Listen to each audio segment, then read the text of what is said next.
Můj příběh nebo cesta k zimnímu plavání je taková, že někde v 7. třídě na základce bylo diagnostikováno, že mám přetížený šlachy v kolenech.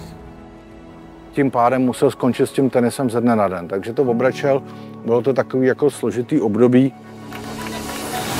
Potom táta objevil otužování a já když jsem viděl, že mu to jako pomáhá, protože on měl už termín na operaci zad. Ta studená voda a rehabilitace mu tomu strašně pomohla, tak jsem si řekl, že to zkusím taky. A vlez do té studené vody a on mi potom říká, hele, tati, mě ty kolena nebolej.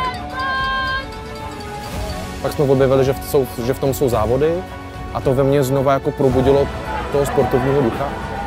A to se tak jako nabalovalo a teď jsme tady.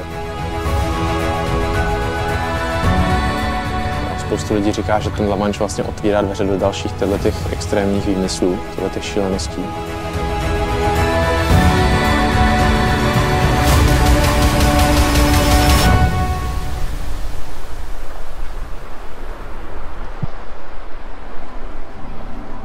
Já si myslím, že jsme sem jeli s tím, že budeme dělat něco, co jen tak někdo nedělá a že to bude výjimečné.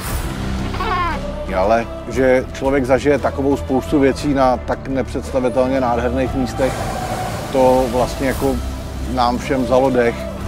Teď jsme vlastně za polárním kruhem. Budeme se pak jenom vracet, teď jsme nejdál, co můžeme vejít. A plavání za polárním kruhem, to je prostě sen. Ale super, pecka. Bez slov, nemůžete dokážu to. Ice Swimmers is a very interesting community. It's a very diversified community. We actually have people from just about any culture, any country, very different people. Jakmile se jednou podíváš na Antarktidu, tak tam necháš kus sebe a ono na tom je obrovský kus pravdy, protože kdo to neviděl, tak to těžko může pochopit. Jsme tu brzo, tak aby si vyzkoušel ten start. To znamená, dej si do hlavy, jak to bude hnusný, jaká bude zima, zkus si nasimulovat to, jak to bude začínat. Ta obava je obrovská. Takže já prostě budu sedět na boku té lodi a nespustím z ní oči. Logického hlediska asi připravený jako jsem, ale furt má člověk jako červíka v hlavě, že tam prostě něco bude. A ono tam vždycky něco je, takže ve finále jsem zvědavý, jako co to bude.